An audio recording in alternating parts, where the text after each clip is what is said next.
Welcome to the Soulful CXO. I'm your host, Dr. Rebecca Wynn. We are pleased to have with us today Sarah Armstrong-Smith. Sarah is the Chief Security Advisor for Microsoft, working with strategic and major customers across Europe to help them enhance their security strategies and capabilities. She has been on the front line of many major incidents, including IT failures, data breaches, and fraud.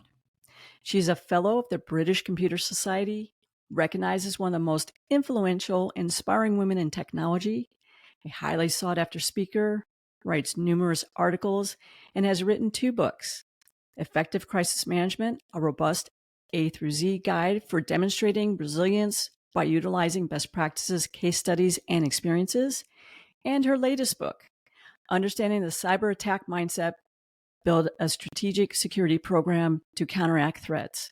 Sarah, it's great seeing you again. Welcome to the show. Thank you, Rebecca, for inviting me.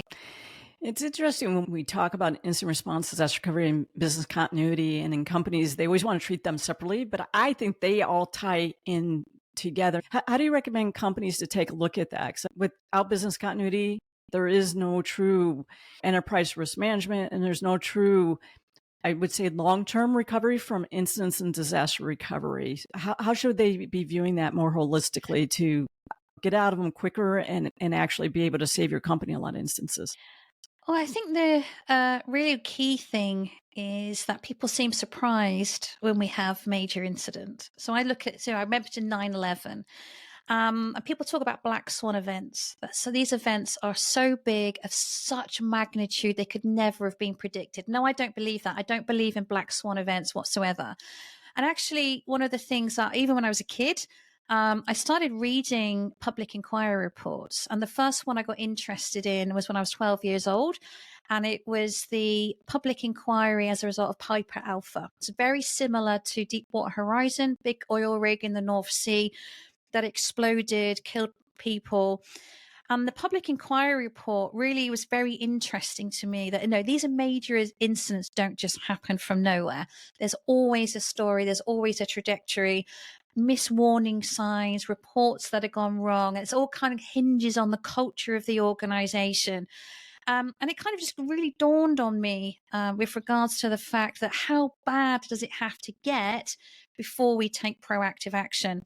My first book, Effective Crisis Management, is really looking at that. So I've picked some of the worst events in the last 20 years. So the 9/11, Colonial Pipeline, Deepwater Horizon, even the pandemic itself. And even the recent pandemic. This is not the first pandemic we had. We had one 10 years ago, and that was the H1N1 pandemic. But we're always surprised. Lessons get asked. How did we get here? And so that's really important to really think about some of these major incidents, really learn lessons, and what do we have to do to make a proactive change? And that's the real bit that I'm really trying to emphasize to people, because if it keeps repeating the same problems, you're just going to have the same mistakes, the same incidents, but arguably they're going to escalate. They're just going to get bigger and bigger until we repeat the cycle. We're going to be here a few years down the road. There's going to be another industrial accident, another cyber incident, another huge scale incident where we're going to be back to square one again, asking the same question. So how do you suggest that people actually go about when you're creating an incident response team, that you recreate the team responsibly so that you can set them up for success? I think the main thing to think about, I think some people have a plan and they're so rigid to that plan. It starts at A and goes through to Z. And when it goes off piste, they don't know what to do. They're so stuck because they're in this rigid plan and it must work to this plan. And I think that's one of the dangers, is having a really regimented thing that doesn't really help anybody. So it has to be a guideline first and foremost. It has to kind of be the real important thing. So the first thing I would say is you have to have people impact above everything first. And I've looked at so many business continuity, crisis management, incident response plan, where the impact to people is like halfway down. You look at the technical impact, the operational impact, financial impact. Now, inadvertently, that says we value profit over people. Now, people, and if I say that to someone, it's like, oh, absolutely no way. There's no way that we put profit above people. But when you put financial impact above people, it really does change the mindset. So, first and foremost, doesn't matter what incident, it's a cyber attack, fire, flood, the power's gone out, whatever the case may be. I need to know what the people impact, whether that's our employees, whether that's our customers, our partners, whoever the case may be. So that's really important to have that mindset first and foremost. The second thing is to really understand the critical actions that must happen. What I say to people, every action has a chain reaction.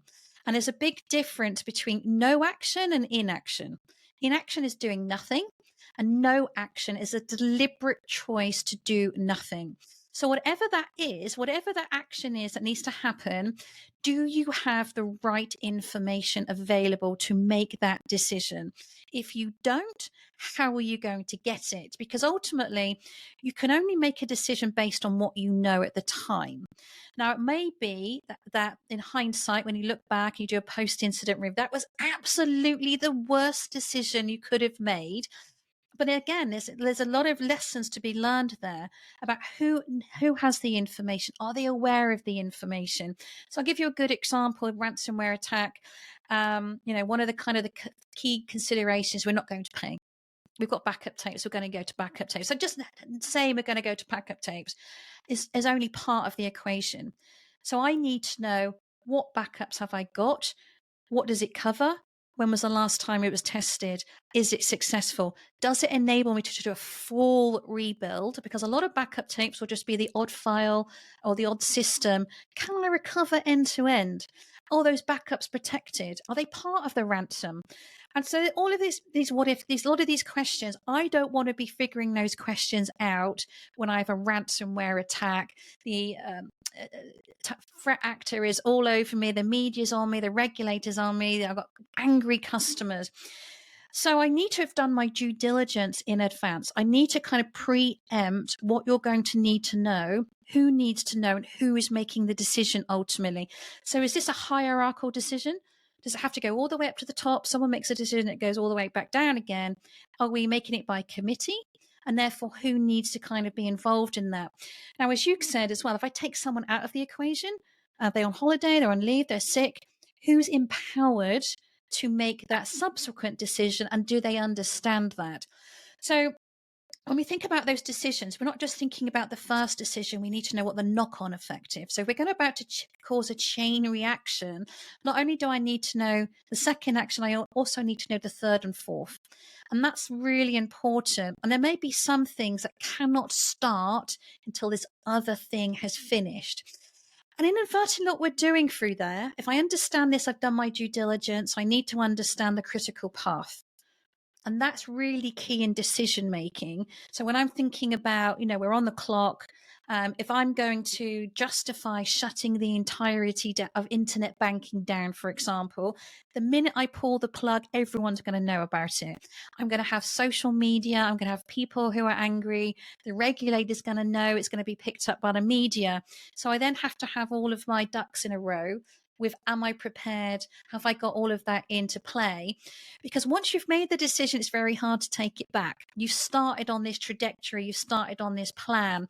And so the actual pre-planning, as you were sort of saying, Rebecca, as well, having those exercises and taking people out of their comfort zone and kind of throwing some of these weird and wonderful things at them. Because what I can definitely tell you from that experience is whatever you've planned for is never the incident that actually happens.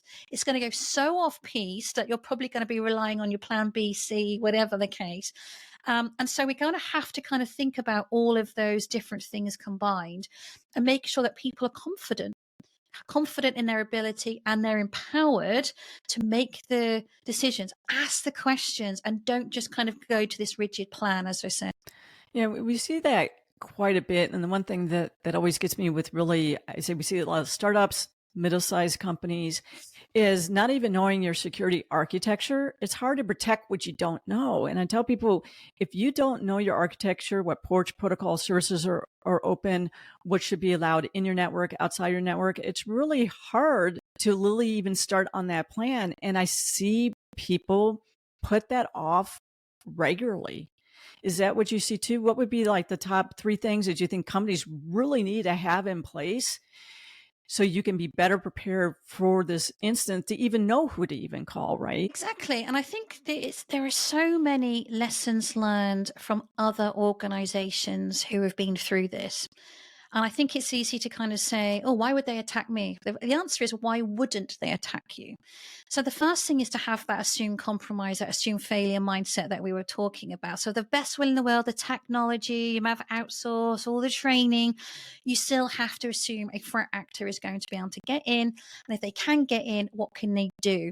So I always talk about really, if I break it down to its lowest denominator, the strategy is really simple. No matter what company, what size, what sector, the strategy is stop the access in and the exit out. So when I talk about the access in, it's that really every entry point into the organization, and then really understanding the vulnerabilities of any of those access points. And then kind of being quite open and transparent about where's the priority, where do I need to kind of have my investment. Now, that priority and investment will be determined by the other thing, which is the data. The exit out is, how do I think about stopping the data exfiltration? And that comes back to what we were talking about, the critical data, the sensitive data, the crown jewels. And it's really about understanding your business inside out as well as outside in. And I kind of get frustrated when a lot of people say, no, the attacker understands your business better than you do. How can that even be? This is your organization, they're your processes, your technology, it's all of those things. And so you really then kind of have to have that kind of internal reflection about where you are today, where you need to be, where those gaps are, what are you going to do about it? Because we don't have an infinite pot of money and infinite resources. As much as we'd like to have this magic wand and buy lots more cool technology, that's not realistic. That's not how we work in the real world. But it is really important that if we assume we can get in, what is that? If you think about that center, the crown jewels, if you like, how do I work backwards? Where is it? Who's got access to it? What are the controls that I need to have? And that's where we build that kind of layers of defense, in essence. And you kind of almost think about it, the Tower of London, if you like. So the crown jewels are right in the middle. But before you can get anywhere near that, you have to go through umpteen walls of defenses. There's parapets, there's high walls, low walls, all of these things. And further you get to the core, arguably the more monitoring, the more defenses you need, because if they get that to that point, they are going to steal whatever they come in for. So there's so many opportunities to stop that access, to stop them laterally moving, gaining a foothold, kind of doing all of those things. But I really would, at the lowest level, understand identity and data is the kind of the two core principles. One of the things I think that I do know that I come across way too often is that, we do a lot of things in the cloud. We partner with a lot of big companies. Maybe it is Microsoft or someone like that, and they're just going to handle it for us. And I tell everybody there is a shared model. You cannot rely just because you are working with a lot of other companies that you're going to be okay, because those other companies also might have a cyber breach that takes them down. And we've seen that over time when people have Facebook and stuff like that, they've gone down, and that's how you handled all your customers. And now what? Because now you can't get business in because they got attacked and they had to go offline. How should people handle that more mindfully as people are less so running their own data centers and having other people manage them, but have the attitude that, you know what, someone else is going to handle it? I think that's way dangerous today as well. Well, I think the beauty, as you said, Rebecca, of the cloud is it is that shared responsibility model. So you're moving away from being responsible from all infrastructure, all architecture, keeping it up to date. So when you move it into the cloud environment, the cloud service provider or the SaaS service provider takes on a level of responsibility. So at the infrastructure level, the kind of patching goes away. I mean, patching is still required, but that is done by the service provider. So as you kind of go further up the chain, so if you get into SaaS services, and obviously the application becomes the responsibility of the service provider in terms of the coding and everything else like that. That being said, and it does come back to one of the things I said about what's really important. However, looking at those cloud services and the service agreements that you may have, two things to bear in mind. You're always responsible for your data, and you're always responsible for what your users are doing with that data. So it really comes back to exactly what I just said. Identity and data is really core. Now, the cloud service provider, the application service provider will no doubt have a number of inbuilt controls that you can take advantage of. But it's really incumbent on you to understand how they should be set, how high, how low, and when something goes wrong, as you sort of said. So if you're getting an alert or something's not working right, something looks a bit strange, again, you still have to be accountable for what your business is going to do about that. So yes, you've got huge opportunities to take advantage of tech and emerging things that are coming out, AI, these cool new models and everything else. But you still cannot transfer that risk over. As I say, you're still accountable ultimately for your people and your data. And having the right process around that. So there's things you can take advantage of, but I think that's really core to the conversation we're having today.